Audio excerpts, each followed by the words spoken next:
Qabah di hadis ats-tsalits, di hadis yang ketiga, yaitu hadis riwayat Abdullah bin Abbas. Dikatakan di situ, qala al-Malik rahimahumullah wa nafa'ana bi fid dharain amin, ani bin Abbas, dari Abdullah bin Abbas radhiyallahu anhu. Ini sudah kita bahas. Abdullah bin Abbas, sahabat Nabi yang lahir 3 tahun sebelum hijrahnya beliau ke kota Madinah. Dan saat Rasulullah wafat, beliau baru berusia 13 tahun.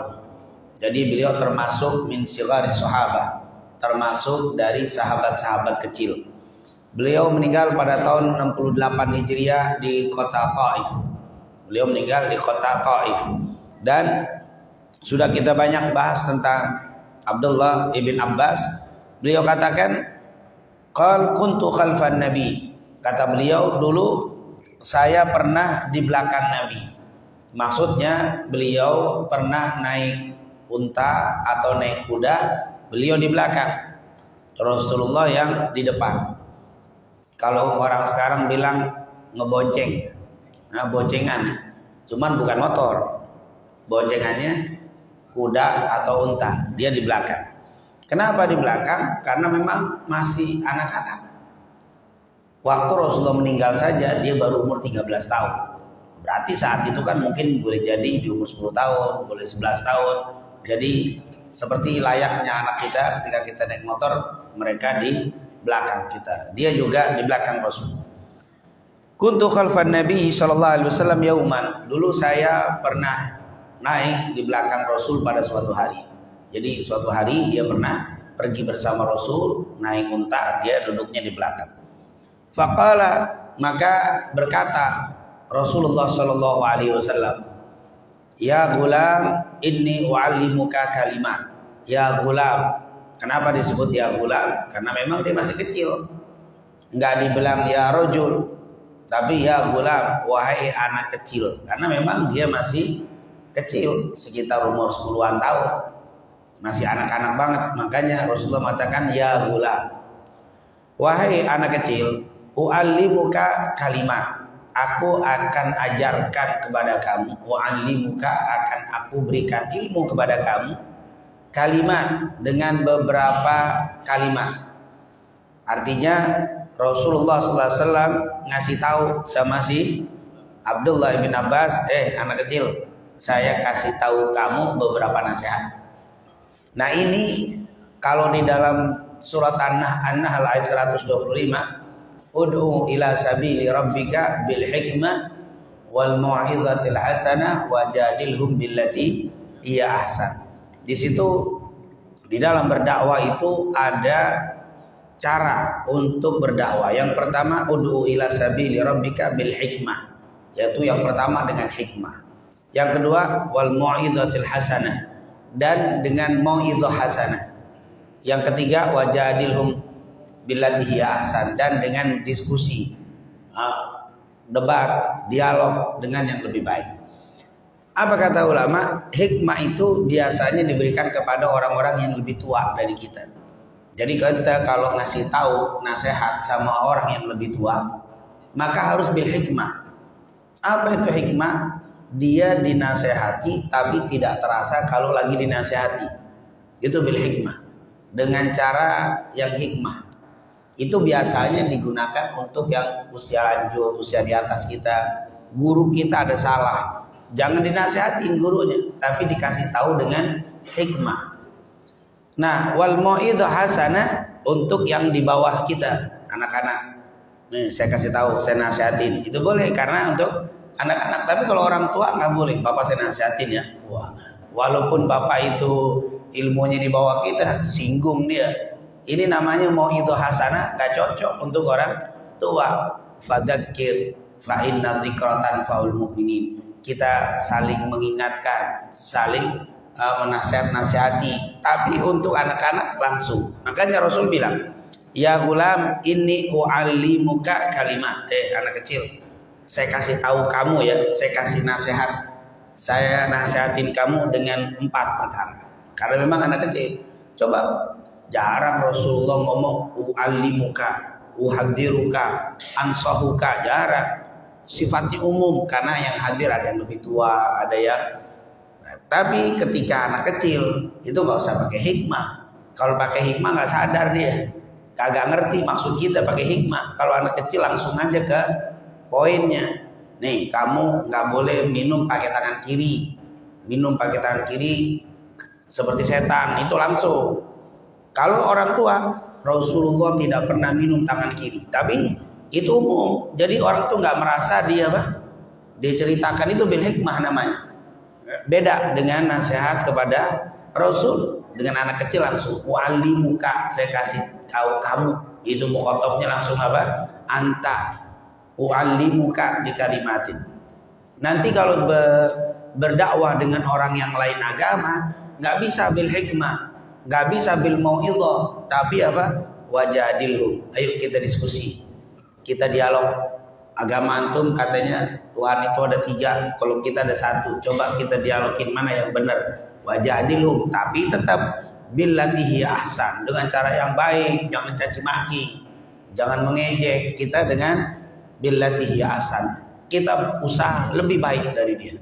Nah, ini metode di dalam berdakwah. Jadi kadang-kadang orang itu pinter, ilmunya ada, tapi ketika metodenya salah, maka hasilnya kurang maksimal.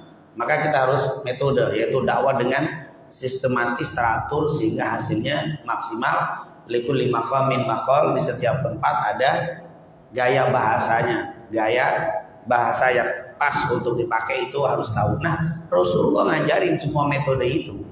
Kalau kita belajar tentang metode Rasul di dalam berdakwah luar biasa. Lihat giliran sama anak kecil, diajak jalan dulu, diajak jalan, di tengah jalan sambil naik kuda, muka, saya ajarin. Ini metode Rasul. Jadi yang bagus tuh kalau ngajarin anak-anak kecil, ya gaya main, nggak di kelas begini, itu agak susah. Sambil jalan bapak, ibu jalan sama anaknya di mobil, ngelihat reklame, itu kita sambil dakwah itu paling pas. Tuh, itu nggak bagus tuh. Itu yang dilarang tuh, lihat bacaan. Di jalan-jalan itu, ketika kita dakwahi mereka itu lebih lengket, lebih inget. Maka sekarang kita lihat sistem pendidikan anak-anak PAUD itu ya, ada yang sekolah alam, ada sekolah sambil bermain, ada yang begitu. Memang begitu. Itu sudah ada diajarkan sama Nabi Muhammad SAW. Ya gulam, wahai anak kecil, u'allimuka kalimat. Aku ajarkan kepada kamu, aku nasihati kepada kamu beberapa kalimat, beberapa nasihat. Ini dikatakan oleh Rasulullah. Apa sih Abdullah bin Abbas ini? Berarti nasihat Nabi itu berkesan banget. Sampai dia ingat waktu itu saya boncengan di belakang Nabi, terus Nabi bilang ya gulam. Ini lengket banget sama Abdullah bin Abbas. Karena sudah menjadi kaedah ilmu hadis. Orang yang belajar hadis, orang yang belajar agama umur kecil dianjurkan boleh. Tapi untuk menyampaikan ilmu yang dia dapat nggak bisa jadi dalil sampai mereka sudah balik. Jadi belajarnya umur 10 tahun belum balik. Abdullah bin Abbas setelah Rasul meninggal umur 13 tahun dia belum berdakwah, dia belum nyampein ilmu. Sampai sudah balik baru dia menyampaikan ilmu. Jadi kita kalau ada misalkan di sini Maulid Nabi atau acara tablik atau acara apa yang ngajar anak kecil ceramah, bapak nggak boleh beramal dengan dalil yang sumbernya dari apa? Anak kecil yang belum balik. Tapi kalau yang dia sampein udah disampaikan dulu sama guru-guru kita tahu. Tapi ini ada amalan baru yang belum pernah kita tahu, disampaikan dari sumbernya anak kecil yang belum balik. Nggak boleh. Jadi apa? Dalil bapak beramal dari mana pak? Dalilnya pak? Itu udah ada cilik umur 7 tahun kemarin ceramah, saya amalin deh ilmunya. Sebelumnya belum, nggak boleh. Kalau itu salah, anak kecil itu nggak kena beban dosa, karena dia kena taklif, nggak kena yang bapak kena dosa. Tapi kalau yang sudah balik, dia akan berpikir mau ngomong itu takut salah karena dia punya beban. Kalau ini nggak punya salah, makanya ini boleh untuk belajar, untuk motivasi ceramah, tapi untuk ngamalin nggak bisa. Itu namanya di dalam ilmu hadis. Saat belajar boleh anak-anak atau bahkan kafir boleh. Orang kafir belajar hadis boleh, tapi menyampaikan hadis saat kafir tidak boleh dipakai. Gak boleh. Kita mengamalkan satu amalan dari mana Pak? Dari buku hadis karangan atau buku agama karangan Johnson, non muslim. Kita amalin gak boleh. Penulisnya non muslim. Tapi waktu dia belajar dia belum Islam. Setelah dia syahadat masuk Islam, ilmu yang sudah dapat dia ada, dia sampaikan boleh. Mengamalkan ilmu yang disampaikan oleh mu'allaf yang dapat ilmunya waktu zaman kafirnya. Seperti anak kecil, dia balik, dia sampaikan ilmunya. Dari mana? Dapat ilmunya sebelum balik. Boleh itu seperti itu. Itu dalam ilmu hadis. Anak kecil boleh mengambil hadis, kumpulkan, nanti kalau sudah balik sampaikan ilmu-ilmu yang didapat. Itu jadi hujjah. Maka antara umur 13 tahun kan beliau meninggal. Rasulullah umurnya baru 13 nih, Abdullah bin Abbas. Menyampaikannya umur 16. Dia hafal tuh 3 tahun lebih. Dulu saya masih berada di belakang. Berarti kan ingat tuh walaupun sudah tahunan, berkesan sekali nasihatnya Rasulullah SAW. Beliau menyampaikannya itu sudah balik ini hadis. Makanya dia bilang di situ, kuntu, dulu saya, itu kalimat kuntu itu udah apa? Sudah madhi, past tense, sudah bentuknya sudah dulu saya pernah. Nah dulunya itu tahunan.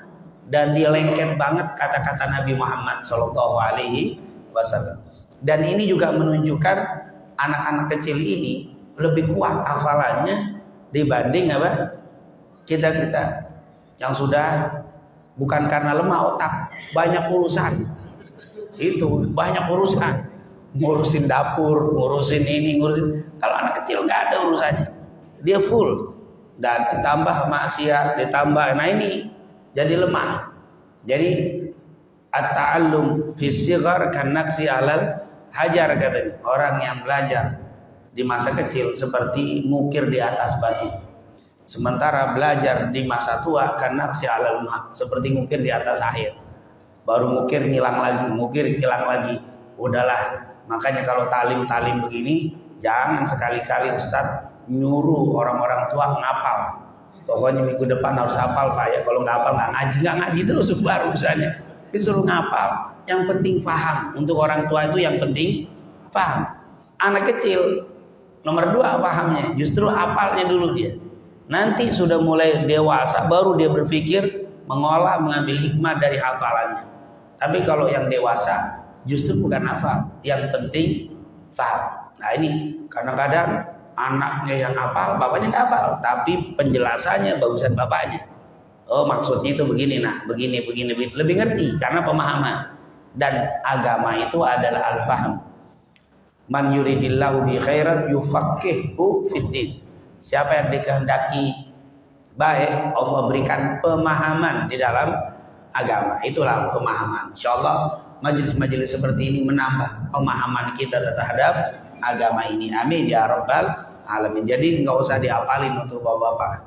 Tapi untuk ini boleh deh ngafal. Tapi yang penting kita faham.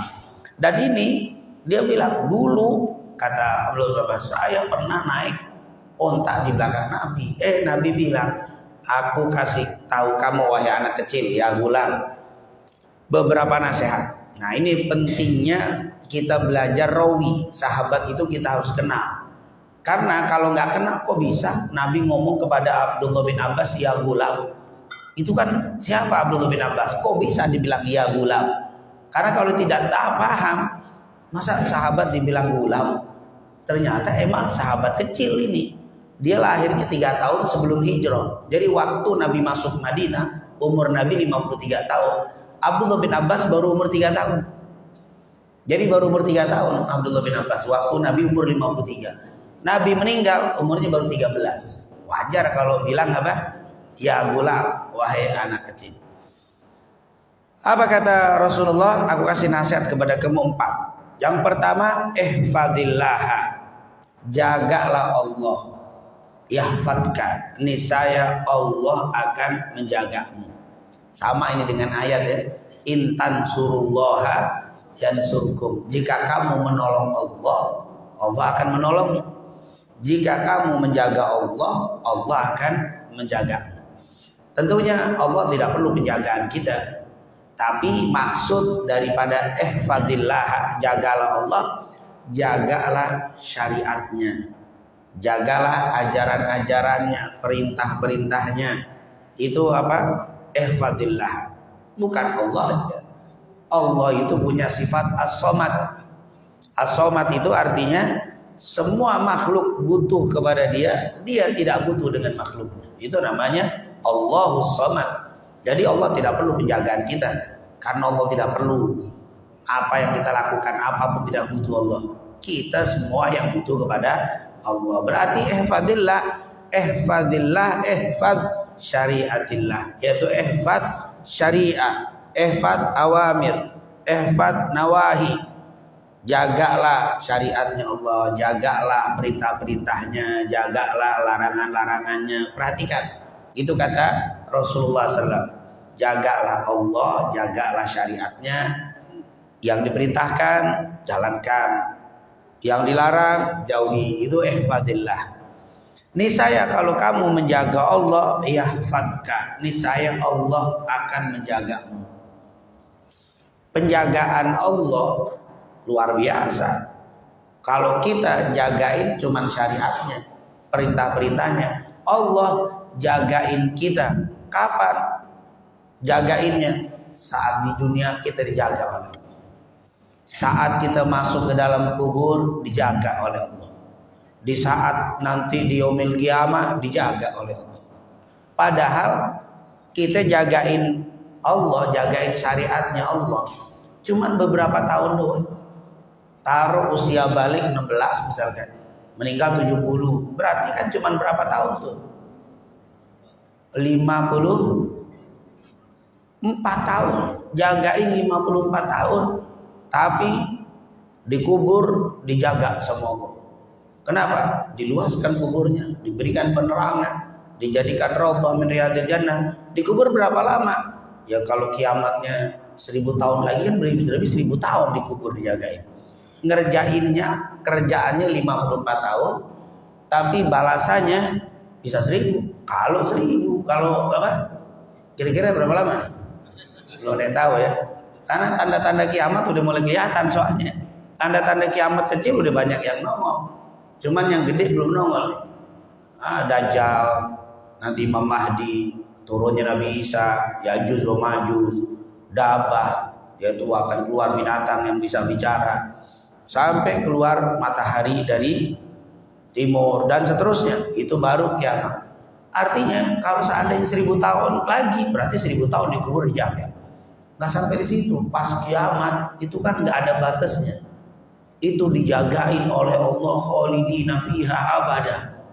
Allah cuma 54. Makanya kata Imam Al-Ghazali di dalam kitab Bidayatul Hidayah, hendaklah engkau bersabar di dalam menjalankan ibadah di dunia ini, karena penjagaanmu di dunia ini kalau dihitung akhirat ayyam qalail katanya, cuma hari-hari yang sedikit hitungannya. Bagaimana tidak? Kalau seandainya umurmu 100 tahun, kata Imam Ghazali, dunia, seandainya umur kita 100 tahun, maka itu hitungannya di akhirat itu satu hari itu 1000 tahun. Berarti kalau 100 tahun umur kita cuma nggak sampai berapa hari? Hitungannya dari waktu duha atau waktu syuruk sampai duha doang umur kita. Sabar sedikit, engkau akan dijaga selama-lamanya oleh Allah. Ihfadillah yahfadka. Jagalah Allah, Allah jaga kamu di dunia, di kubur, sampai di yaumil qiyamah. Makanya kalau orang yang ngerti, ya Allah, sabarin deh kita menjalankan perintah Allah. Sabarin kita tinggalin kemaksiatan, maka niscaya Allah akan menjaga kita. Ini merupakan kalimat luar biasa, nasihat dari Rasulullah. Ihfadillah yahfadka. Jagalah Allah, Allah akan menjagamu. Ihfadillah, jagalah Allah, tajidhu tujahak. Engkau akan mendapati Allah di dekatmu. Ihfadillah tajidhu, engkau akan mendapatinya tujahak, di depanmu, di arahmu. Maksudnya engkau menjaga Allah, Allah akan dekat denganmu. Allah akan selalu dekat dengan kamu. Ini adalah nasihat Rasulullah untuk Abdullah ibn Abbas. Kalau di riwayat yang lain, wa fi riwayatin ghairi Tirmidzi, kalau tadi riwayat Imam Tirmidzi, di luar Imam Tirmidzi, ihfadillah tajidhu amamak. Jagalah Allah, engkau akan dapati Allah di depanmu. Nah, itu jahat, yaitu di arahmu, di depanmu. Maksudnya, kalau engkau menjaga syariat Allah, Allah juga akan dekat dengan kamu.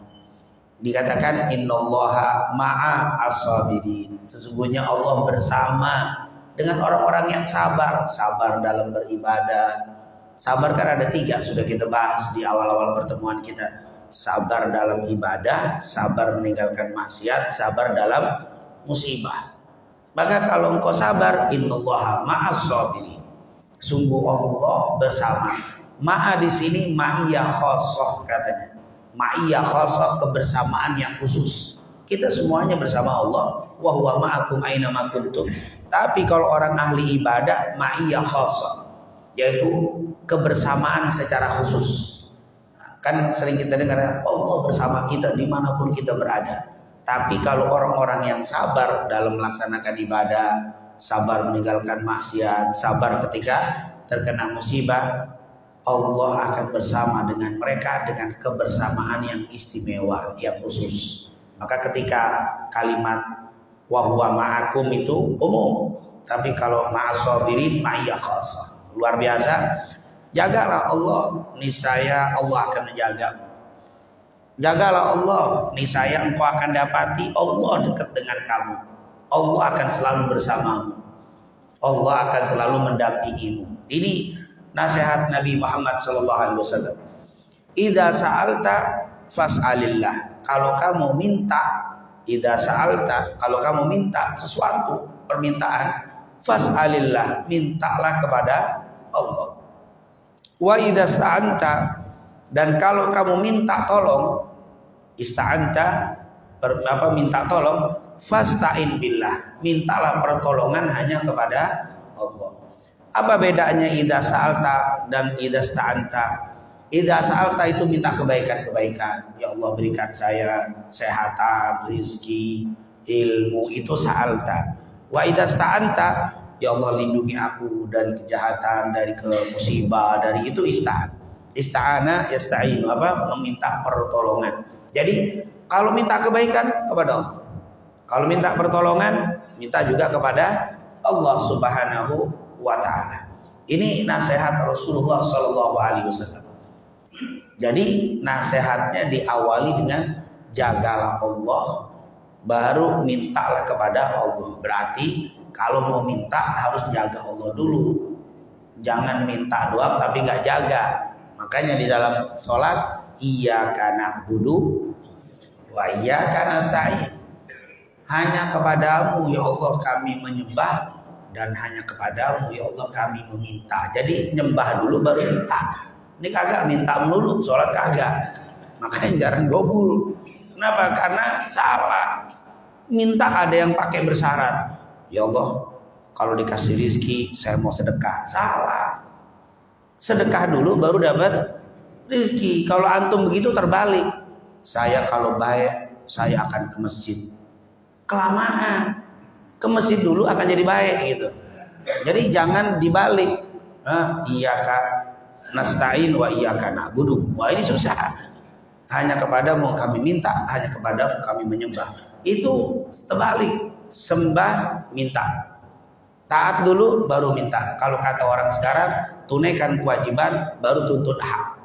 Ya, tunaikan kewajiban Anda baru minta hak Anda. Ini kadang minta melulu haknya tapi nggak pernah menunaikan kewajibannya. Ini yang diajarkan. Lihat Nabi Muhammad, ihfadillah yahfadka, ihfadillah tajidhu tujahak, tajidhu amamak. Idza sa'alta fas'alillah wa idza sta'anta fasta'in billah. Wa'lam. Rasulullah langsung nasihat. Ini saya agak cepat karena panjang ini hadis dan penjelasannya banyak. Kalimatnya panjang sehingga saya lebih detilkan. Tidak didetilkan secara garis besar karena waktunya sangat terbatas. Wa'lam, ketahuilah annal ummata, seandainya umat ini ijtama'at seandainya sungguh umat ini seandainya berkumpul ala an yanfa'uka untuk memberikan manfaat kepada kamu bisyai'in dengan sesuatu. Maksudnya seandainya umat ini semuanya kompak, kerja sama, berbondong-bondong, bareng-bareng, ingin memberikan kebaikan, sesuatu kebaikan kepada kamu, lam yanfa'uka, tidak akan bisa mereka memberikan manfaat kebaikan kepada kamu illa kecuali bisyai'in dengan sesuatu kebaikan qad katabahullahu lak yang telah Allah tuliskan untukmu. Jadi kata Rasul, kecil ulang, seandainya ini semua manusia kumpul bareng-bareng, berbondong-bondong kerjasama, pengen membantumu atau pengen memberikan sesuatu yang kebaikan untukmu, tapi kalau Allah belum tentukan, mereka gak bisa membantumu. Lam yanfa'uka, tidak akan bisa mereka itu memberikan manfaat kepada kamu illa bisyai'in qad katabahullahu lak, kecuali dengan sesuatu yang telah ditetapkan Allah untukmu. Begitu juga sebaliknya. Wa ini jitamau, dan seandainya mereka semua berkumpul ala ayyadurruka, untuk memberikan bahaya kepada kamu, bisyai'in dengan suatu bahaya. Mereka rame-rame bondong-bondong kerjasama, membuat makar, membuat rencana, planning untuk mencelakakan kamu. Lam yadurruk, mereka tidak akan bisa memberikan keburukan kepada kamu illa bisyai'in, kecuali dengan sesuatu qad katabahullahu alaik, yang telah ditetapkan Allah untukmu. Allah, ini nasihat luar biasa. Seandainya seluruh manusia rame-rame pengen bantu saya, kalau Allah belum bisa dan Allah tidak tentukan, tidak Allah izinkan, tidak ada yang bisa bantu kita. Dan seandainya seluruh manusia ingin menjahati saya, tapi kalau Allah belum tentukan, tidak akan bisa memberikan bahaya sedikit pun. Ini kalau kita pegang, ditanam di hati anak-anak kita, punya keyakinan begitu, ya Allah, luar biasa. Ini kita zaman sekarang, jangan anak-anak, bapak-bapak aja belum tentu masih ketakutan. Waduh, ini nanti kalau dia melakukan begini, nanti saya bagaimana hidup saya? Nah itu masih apa? Jangankan satu orang, jangankan dua, jangan sekampung, seluruh umat. Rasul bilang semua manusia kerja sama, kompak, nggak bisa menolong dan membahayakanmu kecuali dengan apa yang telah ditetapkan Allah bagimu. Subhanallah.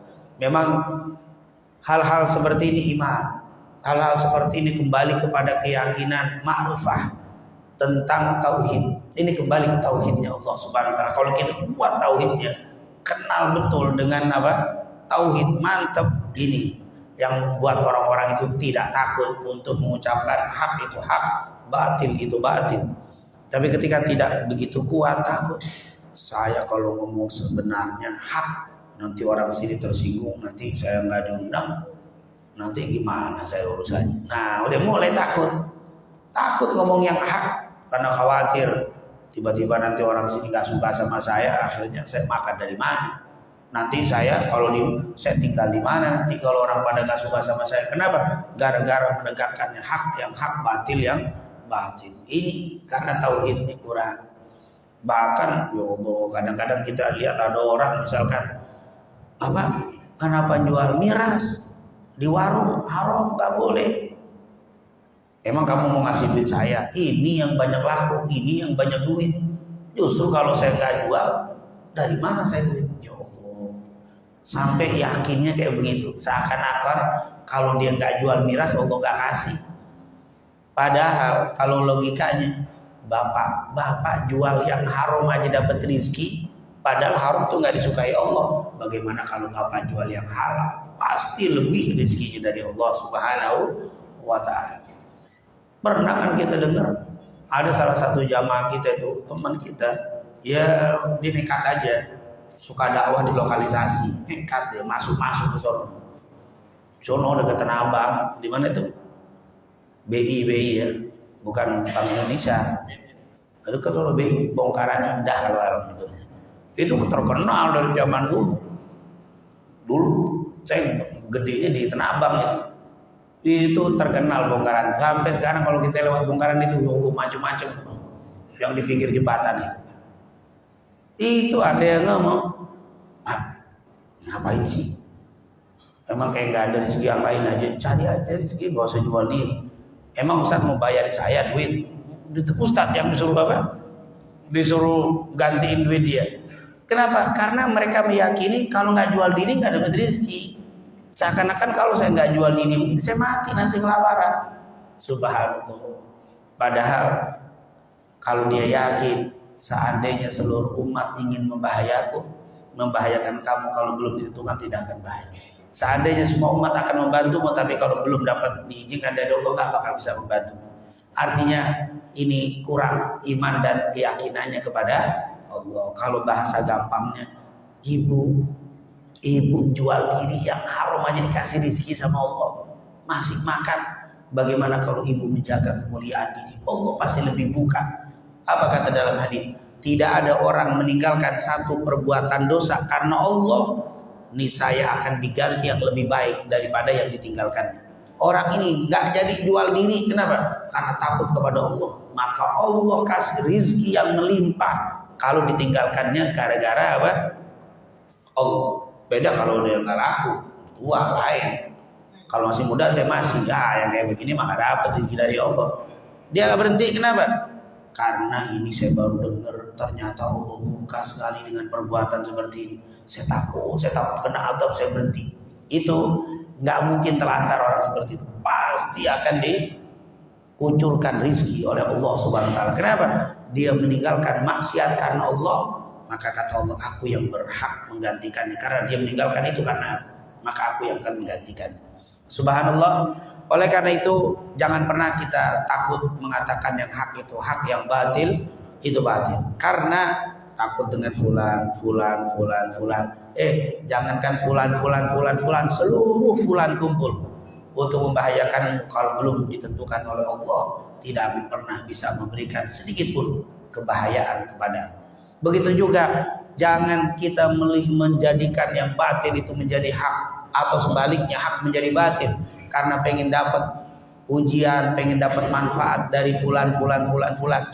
Ketahuilah seandainya semua fulan itu berkumpul untuk memberikan kamu, tapi kalau Allah belum izinkan, tidak akan sampai kebaikan yang mereka lakukan untukmu. Maka insya Allah kita punya keyakinan ini sehingga kita tidak ragu untuk yang mengatakan hak itu hak, batil itu batil. Ini dikatakan, dan memang qulil haqqa walau kana murran. Dan Nabi juga mengatakan Rasulullah SAW bangga kepada orang yang berani untuk mengatakan yang hak itu hak, yang batil itu batil. Jangan pernah menjadi orang yang penakut, apalagi yang pesimis, apalagi yang ketakutan dengan kehidupan dunia. Makanya kita disuruh banyak membaca Allahumma inni a'udzubika minal ajzi wal kasal wal bukhul wal jubun. Itu semua ajz, kasal, bukhul, jubun itu merupakan hal-hal yang tidak disukai di dalam Islam. Ya Allah, aku berlindung kepadamu dari sifat al-ajz, lemah, kasal, malas, jubun, penakut, bukhul, pelit. Penakut masuk ke dalamnya. Penakut bukan takut sama hantu, penakut untuk mengatakan yang hak, batil, yang batil. Ini insyaallah Allah kasih keberanian kepada kita semua. Amin ya rabbal alamin. Kemudian wa fi riwayat ghairi Tirmidzi, ihfadillah tajidu amamak. Jagalah Allah, niscaya Allah akan engkau akan mendapati Allah di depan. Ta'arraf ilallah firraha. Kenalilah kepada Allah. Ta'arraf, maka hendaklah engkau mengenal Allah firraha, di dalam keadaan enak, dalam keadaan senang. Ya'rifka fi syiddah. Niscaya Allah akan kenal kepadamu di saat kamu sulit, asyiddah. Jadi ta'arraf ilallah firraha, ya'rifka fi syiddah. Kenali Allah di saat kamu senang, niscaya di saat kamu susah, di saat kamu sulit, Allah kenal sama kamu. Artinya apa? Tetap ibadah, lagi senang ibadah, lagi susah ibadah, lagi bahagia ibadah, lagi sedih, lagi kaya ibadah, miskin ibadah, jadi pejabat ibadah, jadi rakyat jelata tetap ibadah. Jangan cuman lagi susah doang. Ini lagi sakit, ibadah nangis-nangis, seger ngilang. Lagi mengalami kesulitan di masjid, kagak pernah absen. Pas lagi dapat nikmat, kabur. Kan ada yang begitu. Sampai diketarain, wah ini dia ada, pasti lagi susah. Aduh, jangan tuh Bang. Kau lagi susah aja nongol tuh, giliran lagi seneng ngilang. Jangan. Biasanya orang yang kenal sama Allah di saat sulit saja itu susah, lama sulitnya diangkat oleh Allah. Kenapa? Kata Allah lagi susah aja. Nah, makanya kalau Allah sayang sama dia dikasih susah terus. Biar apa? Biar dekat sama Allah terus dikasih susah. Tapi kalau dia lagi senangnya ingat, lagi susahnya cepat diangkat oleh Allah Subhanahu wa ta'ala. Jadi ta'arraf ilallah fir raha ya'rifka fisyiddah. Kenali Allah di saat engkau senang, niscaya Allah akan kenal kepadamu di saat kamu susah. Jujur, kita juga begitu kan. Kalau kita punya teman lagi senang dia datang, lagi susah dia datang, enak. Tapi ada senang yang cuman kalau lagi seneng nongol teman kita. Kita lagi susah ngilang, udah malas sama teman kita. Oh, giliran saya kaya dia nongol nih. Giliran saya jadi pejabat mepet terus. Jabatan saya habis ngilang. Itu udah gak demen sama orang itu. Kenapa? Lagi senengnya doang. Nongol. Sahabat yang sejati lagi seneng tetap ada, lagi susah tetap ada. Ini kenal begitu juga kepada Allah, dekat kepada Allah, lagi senang dan susah tetap kepada Allah Subhanahu wa ta'ala. Wa'lam, ketahuilah annama akhta'aka lam yakun liyusibak. Ketahuilah annama akhta'aka, apa yang menyebabkan kamu salah, lam yakun liyusibak, tidak menjadi sebab untuk menimbulkan musibah kepada kamu. Wa ma asabak, dan apa yang menjadi musibah kepada kamu, lam yakun liyukhti'ak, untuk menjadikan kesalahan untukmu. Maksudnya apa? Tidak setiap kesalahan menjadi sebab musibah, tidak setiap musibah karena kesalahan. Jadi nggak ada. Jadi tidak ada kaitannya. Itu kadang-kadang kita nggak salah, nggak melakukan kesalahan kena musibah. Ada yang nggak kena musibah bukan karena kesalahan, boleh juga karena sebab kesalahan, boleh juga bukan karena kesalahan. Jadi kalau ada yang kena musibah, wah paling banyak dosa nih. Jangan begitu. Banyak orang yang musibah tapi nggak berdosa. Boleh jadi dia ini memang ibadah udah bagus, cuma Allah tentuin derajatnya lebih tinggi dari ibadahnya. Jadi Allah tentuin derajatnya segini nih orang. Ibadahnya cuma sampai sini mentok. Akhirnya Allah kasih musibah, sabar naik dia. Jadi untuk mencapai derajat yang sudah ditentukan Allah, ternyata kurang ibadahnya. Jadi ada orang yang kena musibah karena sebab kesalahan, boleh juga bukan karena kesalahan. Makanya kita suka berdoa itu, Rabbana la tu'akhidna in nasina au akhtana. Itu ya Allah, Rabbana la tu'akhidna, ya Allah jangan Engkau ambil sebagai sesuatu perbuatan dosa untuk kami. In nasina au akhtana, kalau kami lupa atau kami salah. Jadi kadang-kadang musibah karena kesalahan, ada juga musibah bukan karena kesalahan. Ya, ini jangan tidak identik selalu. Karena sudah kita bahas hadis Muawiyah bin Abi Sufyan ibn Harb dalam Bukhari Muslim, man yuridillahu bi khairan yusib minhu. Ini sudah kita bahas. Siapa yang dikehendaki baik, Allah berikan musibah kepadanya. Jadi bukan berarti musibah itu keburukan, bisa jadi sesuatu yang baik bukan karena dosa. Kemudian wa'lam, dan ketahuilah annan nasra ma'as sabr. Annan nasra, sesungguhnya kemenangan, pertolongan, ma'as sabr, yaitu bersama dengan kesabaran. Nasr, pertolongan, yaitu sungguh pertolongan Allah itu, kemenangan itu akan diperoleh dengan kesabaran. Jadi kita kalau mau ditolong sama Allah, sabar. Kalau kita mau menang, sabar. Karena pertolongan itu akan diturunkan bersama dengan kesabaran. Annan nasra ma'as sabri, sesungguhnya pertolongan itu dengan kesabaran. Makanya kita disuruh bersabar. Wasta'inu bis sabri wassalah. Mintalah pertolongan kepada Allah dengan cara Bisabri, dengan sabar dan salat. Dengan sabar datang pertolongan Allah Subhanahu wa taala. Walaupun kadang-kadang kitanya kagak sabar. Karena nggak sabar, pertolongan nggak nongol. Kita diledekin. Kalau kita sabar, nanti bakal ditolong. Boleh jadi ledekan orang itu jadi penggugur dosa kita. Boleh jadi ledekan orang itu meninggikan derajat kita. Tapi cuman kita kagak sabar. Jelek, kamu juga jelek. Nah, udah selesai. Hilang itu pertolongan Allah, nggak turun. Kenapa? Karena kita sudah nggak sabar. Kalau kita sabar, ditolong sama Allah Subhanahu wa taala. Memang sifatnya manusia ini buru-buru ajula, yaitu khuliqal insanu, itu manusia yang diciptakan ini cepat-cepat pengen tergesa-gesa. Nah, dikatakan inna nasra ma'as sabr, dan yang kedua wa annal faraj ma'al karb. Wa alam anna ma akhta'aka lam yakun liyusibak wa ma asabak lam yakun liyukhti'ak wa alam anna nasra ma'al sabr. Sesungguhnya pertolongan itu diiringi dengan kesabaran. Artinya orang kalau mau ditolong oleh Allah harus bersabar. Dan dengan kesabaran itu akan cepat datangnya pertolongan Allah Subhanahu wa taala. Wa annal faraj ma'al karb, dan sungguh jalan keluar bersama dengan kesulitan. Artinya Allah akan berikan kita dari segala kesulitan kita jalan keluarnya.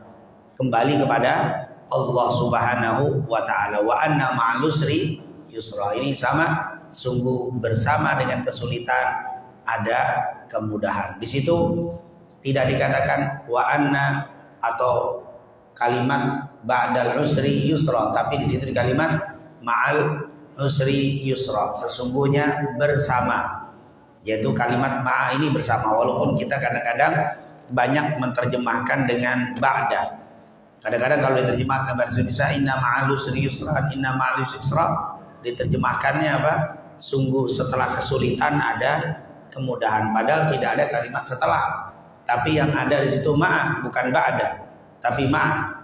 Inna ma'al usri yusra, inna ma'al usri yusra, sungguh bersama kesulitan itu ada kemudahan. Bahkan kata Abdullah bin Abbas radhiyallahu anhu ketika menafsirkan ayat inna ma'al usri yusra, inna ma'al usri yusra, dikatakan di situ ketika berbicara tentang kesulitan inna ma'al, yaitu al-usri yusra. Ketika al-usur kesulitan disebutkan dengan al-ma'rifah. Inna ma'al usri yusran, yaitu nakirah bentuknya ketika menyebutkan kemudahan. Jadi kata beliau, karena disebut kesulitan itu dengan al-ma'rifah, akhirnya bermakna satu, walaupun diulang 2, 3, 4, 10 kali sekalipun tetap artinya satu. Berarti ketika menerjemahkan inna ma'al usri yusran, inna ma'al usri yusra, sungguh di dalam satu kesulitan di situ ada dua kemudahan. Jadi sungguh dalam satu kesulitan ada dua kemudahan. Artinya apa? Allah lebih banyak memberikan kemudahan daripada kesulitan. Allah lebih banyak memberikan kebahagiaan daripada kesedihan. Allah memberikan lebih banyak kesehatan daripada sakit. Oleh karena itu jangan pernah kita mengingat sedihnya tapi lupa dengan kebahagiaannya, mengingat susahnya tapi lupa dengan kemudahan yang Allah kasih, hanya mengingat sakitnya tapi lupa dengan sehatnya. Karena pada hakikatnya kemudahan, kebahagiaan, kesehatan lebih banyak Allah kasih kepada kita daripada kesedihan, kesulitan, dan sakitnya. Oleh karena itu insya Allah kita akan selalu menjadi orang yang bersabar di dalam menghadapi semua yang Allah berikan kepada kita, dan insya Allah dengan kesabaran ini Allah akan menolong kita, memberikan jalan keluar dari segala kesulitan kita, dan Allah akan mengangkat berbagai permasalahan kita. Amin. Amin ya rabbal alamin. Rabbana taqabbal minna innaka antas samiul alim wa tub alaina innaka antat tawwabur rahim. Allahumma inna nas'aluka ilman nafi'an wa rizqan tayyiban wa amalan salihan maqbula wa sallallahu ala sayyidina Muhammadin wa ala alihi wa sahbihi wasallam walhamdulillah.